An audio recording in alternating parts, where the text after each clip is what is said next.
There is a distinct, tactile satisfaction in using a handmade book. You feel the weight of the paper, the tension of the thread, and the way the pages fall smoothly across your desk. That appeal drives new crafters straight to the internet, where they find incredibly complex, beautiful stitching patterns. They buy the supplies, attempt the weave, and end up frustrated when the pages warp, the threads snap, and the covers sit crooked. Here is the reality check. Your first dozen books will have structural flaws. Knowing this, you should immediately stop spending money on expensive, archival quality materials while you are still learning the basics. Every bookbinding project requires you to manage a constant tension between aesthetic complexity and structural utility. The prettier the stitch, the more vulnerable the spine usually is. To make a successful book, you have to match the physical binding technique and your toolset to the exact budget and purpose of your specific project. We can cut through the noise of the dozens of methods out there by organizing them into 3 distinct families based on their mechanics. But before you select a category, you have to understand the invisible physical laws that govern all of them. If you skip learning how paper and glue actually behave under stress, the most intricate stitch pattern in the world will not prevent your book from falling apart. The single most critical variable in any binding method is the paper grain direction.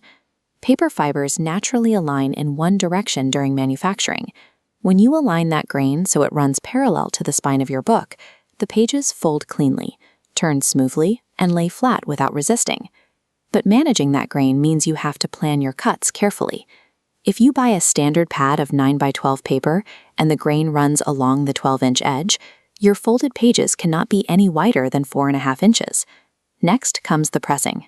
Once your signatures, the groups of folded pages, are prepped and glued, they must be pressed before you can finish the assembly. Liquid adhesives like PVA introduce moisture into the paper and board, causing the fibers to swell. Leaving the glued components clamped under heavy weight for 6 to 8 hours forces them to dry perfectly flat instead of warping into a curve. You also need to manage friction. Running your binding thread through a block of beeswax coats the fibers, allowing the thread to glide cleanly through the punched holes and preventing catastrophic knots mid-stitch. Checking paper grain, waiting on presses to dry, and waxing thread are slow, unglamorous tasks. But this patience during the prep phase is exactly what separates a tight professional result from a loose amateur failure. The first category of binding is quick and functional, defined entirely by speed and utility. This is a pamphlet or saddle stitch. It relies on a single stack of folded pages, secured by a thread or staple running straight through 3 to 5 holes pierced along the center crease. You can assemble one in minutes for almost zero cost. The trade-off is strict capacity limits. If you add too many pages to a single fold, the inner sheets push outward, ruining the flush edge of the book. To get the same functional speed with a thick stack of pages, you move to wire-O binding. This uses a continuous metal coil, but it demands an initial investment in a heavy mechanical punching and crimping machine. These methods are built for rapid output.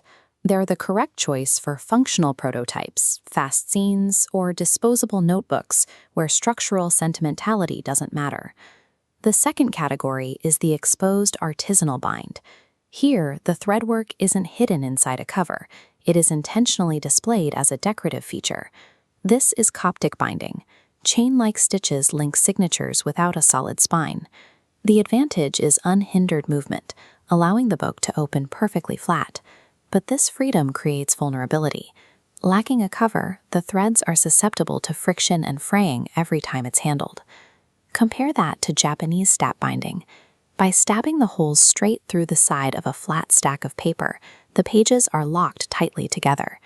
This method creates a highly secure block, but it physically prevents the book from opening flat. Choosing an exposed artisanal stitch requires a deliberate compromise. You are trading long-term spine protection for immediate, striking visual impact. The final category contains the professional heavyweights, case and perfect binding.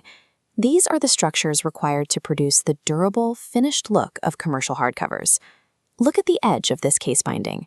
It requires rigid hardboard covers, neatly wrapped in cloth or paper, connected to a sewn text block using precise layers of PVA glue. That PVA glue dictates the success of the bind. Apply too much and the moisture permanently bubbles the paper. Spread it too thin and the cover material will quickly peel away at the corners. Securing the case also requires a high-pressure book press to set the glue. But you don't need to buy a heavy $60 cast iron rig. 2 bamboo cutting boards from a big box store and $3 in hardware bolts will generate the exact same pressure.